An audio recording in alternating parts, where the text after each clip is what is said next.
एक बूढ़े भिखारी की अनोखी कहानी। हर दिन एक भिखारी दरवाजे के पास आकर भीख मांगता था और घर का मालिक हमेशा घर के बाहर आते ही उसे देखकर फिर जाया करता। कई बार उसके लिए गालियां भी बकता। वो कहता, तू जिंदा ही क्यों है?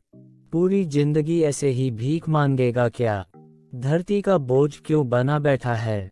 और कभी कभी उस भिखारी को गुस्से में वह धक्का भी मार दिया करता। इतना कुछ हो जाने के बावजूद अधिकारी के मुंह से सिर्फ यही निकलता कि भगवान भगवान तुम्हारे पापों को माफ करे। एक बार सेठ को धंधे में बड़ा नुकसान होने की खबर मिली। सेठ बहुत परेशान था कि तभी उसके दरवाजे पर वही भिखारी आया। गुस्से में अपना आपा खोते हुए सेठ ने उस भिखारी को पत्थर दे मारा। पत्थर लगने के कारण भिखारी का सर फूट गया और उसके सर से खून बहने लगा। फिर भी दर्द से कराहते हुए भिखारी ने इतना ही कहा, भगवान तुम्हारे पापा को माफ करे। भिखारी वहां से चला गया। सेठ सोच में पड़ गए, भिखारी को पत्थर मारा फिर भी उसने सिर्फ प्रार्थना की। सेठ का गुस्सा शांत हुआ, शेर का मन शांत हुआ। भिखारी का रहस्य जानने के लिए सेठ ने भिखारी का पीछा करना शुरू कर दिया। भिखारी जहां जहां जाता सेठ उसके पीछे जाता। सेठ ने देखा कि कोई उसको खाना देता, कोई उसको मारता, कोई अपमानित करता तो कोई गाली देता। लोग भिखारी के साथ चाहे जैसा व्यवहार करते, लेकिन भिखारी सबके लिए एक ही प्रार्थना करता, भगवान तुम्हारे पाप माफ करें। अब रात होने को आई थी। भिखारी अपने घर जाने के लिए लौटा। वो अपने घर पहुंच गया, लेकिन सेठ अब भी उसका पीछा कर ही रहा था। एक पुरानी टूटी हुई खटिया पर एक बूढ़ी औरत लेटी हुई थी, काफी कमजोर और बीमार लग रही थी। वह भिखारी की पत्नी थी।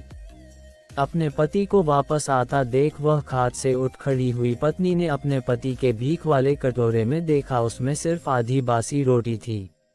उसे देखकर वह बोली, आज बस इतना ही मिला, और हाँ, आपके सिर से खून निकल रहा है, ये चोट कैसे लगी?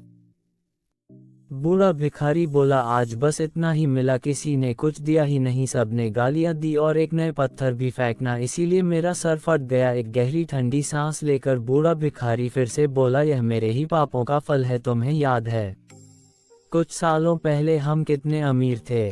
क्या कुछ नहीं था हमारे पास?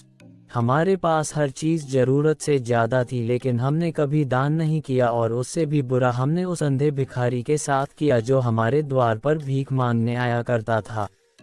बूढ़ी पत्नी की आंखों में आंसू आ गए। वह बोली, हम उस बेचारे अंधे के साथ बहुत बुरा करते थे, उसका अपमान करते थे, उसे खाने के लिए रोटी की जगह कागज दिया करते, उसका मजाक उड़ाया करते और कभी कभी मारा भी करते। मैंने कभी उसको रास्ता नहीं दिखाया। एक बार मैंने उसके मुंह पर मिट्टी भी फेंकी थी और वह हमेशा दुखी होकर यही कहता कि भगवान तुम्हें तुम्हारे किए की सजा देगा, भगवान तुम्हारे पापों की सजा जरूर देगा। उसका श्राप सच हुआ और हम इस दुख भरी जिंदगी में आ गए। भिखारी बोला, हाँ, उसका श्राप सच हुआ, इसलिए मैं किसी को बददुआ नहीं देता, चाहे कोई मेरे साथ कैसा भी बर्ताव करें, मैं हमेशा उसके लिए प्रार्थना करता हूँ। मैं नहीं चाहता कि कोई भी हमारे जैसे जिंदगी का अनुभव करें, किसी को भी हमारे जैसे दुखों का सामना करना पड़े। वो नहीं जानते कि वह कितना बड़ा पाप कर रहे हैं, इसलिए अनजाने में हुए पाप की ऐसी सजा किसी को भी मिले, मैं नहीं चाहता।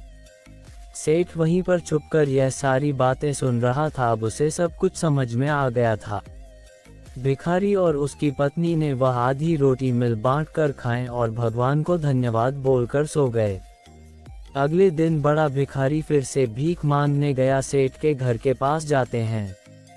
सेठ ने पहले से गरम रोटी या उसके लिए निकाल कर रखी थी। उसे देते हुए सेठ विनम्रता से बोला, माफ कर दीजिए बाबा, उसे बहुत बड़ी गलती हो गई। बूढ़ा भिखारी बोला, भगवान तेरा भला करे। इतना कहकर वह आगे निकल गया। इस कहानी से जो सीख लेने लायक है वह बड़ी ही सिंपल है कि आदमी चाहे किसी के बारे में बुरा कहे या भला करे, लेकिन भगवान सिर्फ कर्म के हिसाब से उसको फल देता है। क्या हुआ अगर भगवान नहीं दिखता है, लेकिन ये बात बिल्कुल सच है, उसके खाते में सबका हिसाब बहुत बहुत पक्का होता है।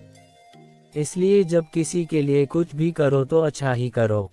धन्यवाद दोस्तों, अगर आपको कहानी पसंद आई है तो वीडियो को लाइक करे, शेयर करे और चैनल को सब्सक्राइब करे।